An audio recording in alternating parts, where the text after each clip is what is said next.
In 1996, Rocko's Modern Life is airing season 4, episode 3, Ed Good, Rocko Bad, and Teed Off.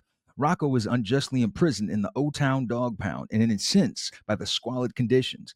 And Heffer lands a part time job as an assistant greenskeeper at a prestigious golf course. He finds himself embroiled in Ed Bighead's office politics. This is a big head heavy episode, It Steve. is. Yeah. The Ed Good, Rocko Bad portion of this, love it. I love the weird like movie preview we get of Stray Dogs where it's like very dramatic. No one's gonna tell them where to sit and stay. I love that. So as that's playing, we see Big Head look outside his window. He sees a couple of strays actually outside just digging in his lawn.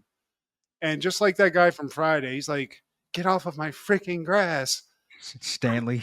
Yeah, dude. He calls the dog warden. So as that's happening, Rocco's dog Spunky sees these other dogs outside. And he just goes out to chill and goes out, meets them.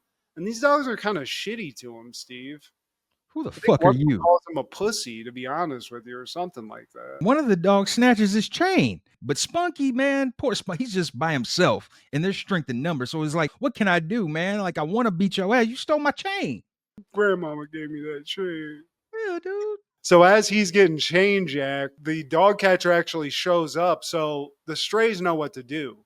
They've been here. So they just scatter. They get away, leaving Spunky just to get fucking netted up, Steve. He gets doesn't caught, know any and he better. doesn't have a collar on anymore. So this shitty dog catcher just takes him in, Steve. Abuse of justice. And when Rocko comes out, he can't find Spunky, but he goes to Big Head's house and he sees the collar there. So it's like, oh damn, the dog pound probably took him. So he goes to Old Town Dog Pound and asks about Spunky. The dog catcher's like, "What's he in here for? I don't know, for being a dog." Yeah, that's what they all say. Yeah, and by the way, you don't have a collar. You need to be in this pound. Well, I'm a wallaby. Well, what the fuck is a wallaby? It's a kangaroo, but smaller. You just made that shit up. Heard it all before, kid. You're going to get netted too. Yeet. So now Rocco's in jail. As soon as he gets in, Steve, he's got a very Karen-like energy, a very just like white guy energy. Like, can you believe the conditions? This is appalling.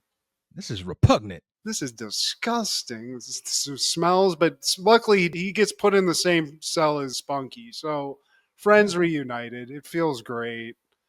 But yeah, not happy with the conditions. The other strays are like, should see the food they feed us. They never clean this place. They got all these complaints, and Rocco's like, you know what I'm gonna do? I'm gonna send a letter.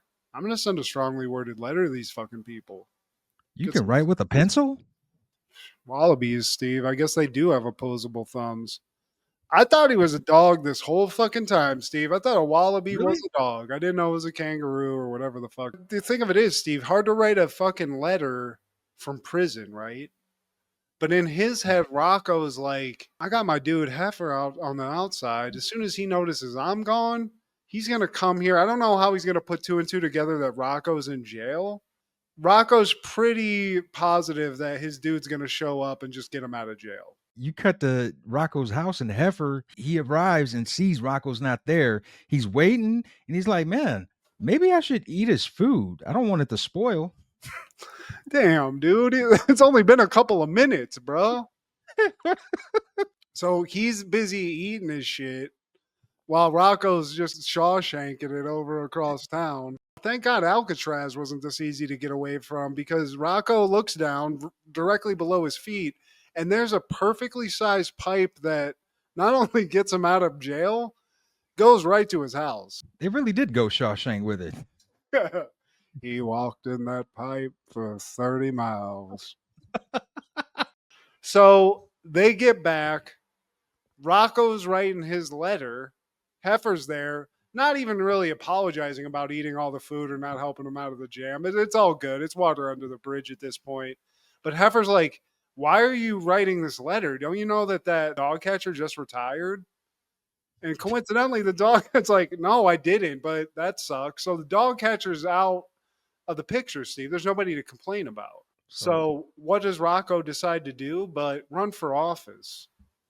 Yeah. That's They don't even elect dog catchers. When Bighead, he finds out about his aspirations to be a dog catcher. And Bighead, he wants to do anything possible to make sure that doesn't happen. He won't have it. But his wife checks him like, you have no charisma. You need an image makeover, if anything. Yeah. And that's what he does, Steve. Big Head's got this is very Donald Trumpish, honestly, like what's happening here, because he's an ugly man. He gets a couple of cool dinosaur lizard guys to just really give him a glam up, Steve. They look him over, they examine everything, and they realize here's what he's missing: hair and shoulders And a suit. and a suit. So they suit him up, they boot him up, they get him out on the campaign trail, and they start throwing mud at Rocko, Steve. They're like, oh, hey, FYI, Rocko, feel like he touched a kid 3 years ago. Maybe look into that. It's just that kind of ad. And everyone's seeing these ads, Steve, because Big Head's got them big bucks. Rocco's out kissing babies, maybe talking to one or two people. Heffer's stabbing pins into people, so there's the vibe's off. The word's not getting out, and Big Head's taken over with this kind of Citizen Kane. yeah, exactly. He's buying the election, Steve, and everyone's buying into it. They're like, this fucking Rocco guy's a fucking piece of. Did you hear what he did? Yeah. Peanut butter. He's got a dog. It's crazy. That's all I'm gonna say. Back at home, they're watching the election coverage. Bighead wins by a landslide. Rocco only got 2 votes, and Heffer didn't even vote for him. Damn, dude. Fucking ate all my shit and didn't vote for me? That sucks, man. Those fucking EL fudges. He I drank the was trying to Kool-Aid. eat that shit when I got out of prison. I wanted an EL fudge, but you ate all them shits. That hurts, man. If you didn't vote for me in a dog catching election, Steve, that would hurt a little bit, to be honest. You got my vote, man. But the real loser, though, is Ed Bighead because apparently the dog catcher has been reduced to nothing more than a glorified pooper scooper. Yep. He's just out there cleaning poop, and they've actually given, instead of a dog, like just a pound, it's like a theme park for dogs now. It's therapy, it's a little massage, a little shiatsu. Roller coasters. Yeah, a couple of roller coasters, a couple of corn dogs, whatever, what have you. It's more of a fun thing. It's a fun vibe instead of the Green Mile vibe that they had going with the previous guy. The next segment is teed off, and we start off in Conglamo. That's where Ed Bighead works, and he's called by his manager to have a meeting. He doesn't even know what Bighead does. He's like, "What do you do?" "Well, I check the caps for the bottles." "Well, how would you like to put the caps on the bottles?" Hmm. We've already seen Big Head's an opportunistic man, Steve, or whatever he is. Mud skipper. I don't know exactly what he is. That's appropriate. I guess that's a promotion. If you can pass this test, because he asked Bighead, "Do you play golf?" Because Mr. Dupet, he needs a partner and he hates to lose. So you know what to do. Yeah. Make the deal by losing the deal. You know what I'm saying? This Yeah. is an easy ask. Lose at golf? I already suck at golf. That's great. I'll miss the ball every time. I probably it's going to happen naturally, but good. Yeah, I'm doing it on purpose. Wink. Wink. We cut to the country club and there's a call for Heffer. He's goofing off. He's not even trying to work. So his manager, I guess this is his manager who looks like Darth Vader. He creeps up behind him and he's like, "Motherfucker, get to work." Get to work. Yeah, it doesn't.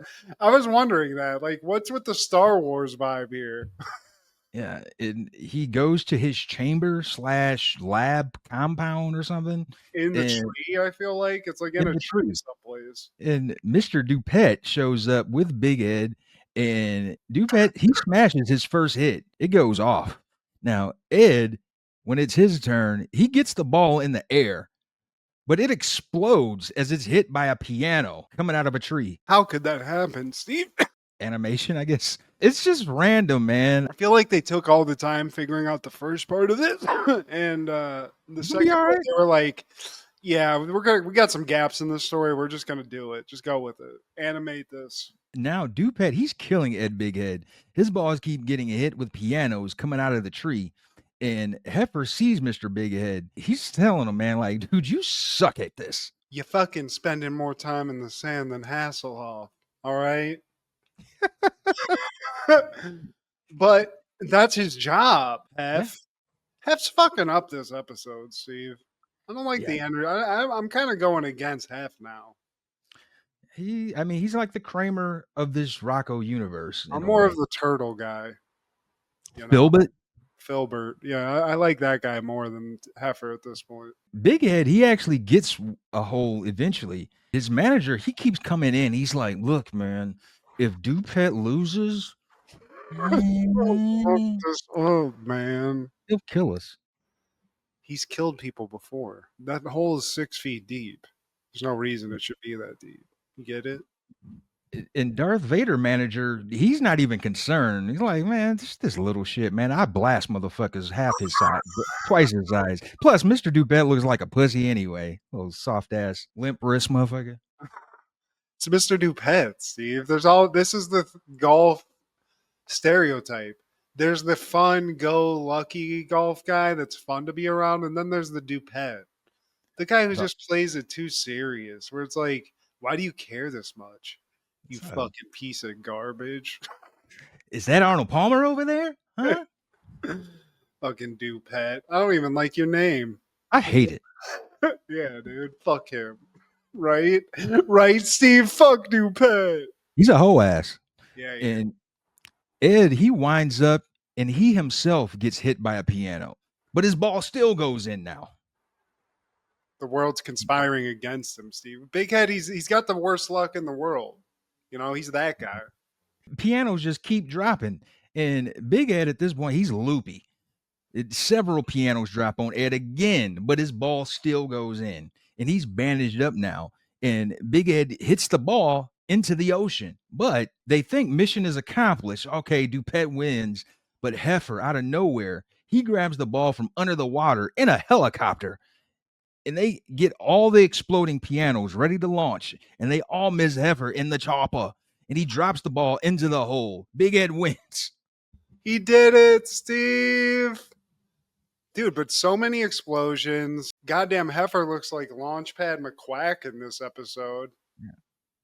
And he says, Hasta la vista, baby.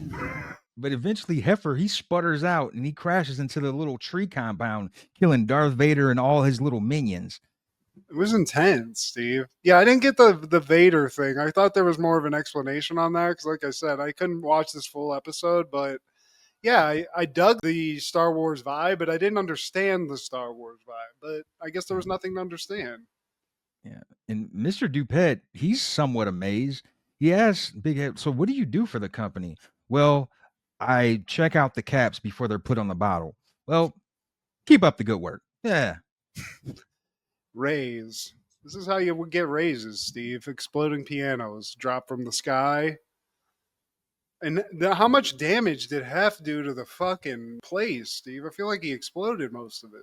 He fucked it up, man, because aliens show up at the end of this episode and they think this is like one of their signs that they see like sketched into the grass. Who was It's like, writing this stuff? yeah, yeah, That was great. That was a fun way to end it too. Shout out Rocco's Modern Life for teaching me something that I didn't even know for this whole time, which was he's not a dog, guys. I thought he was a dingo, Steve. I didn't even. I guess I missed he was a wallaby, and I guess I missed in science class that that's not a dog. So you know, maybe in Australia.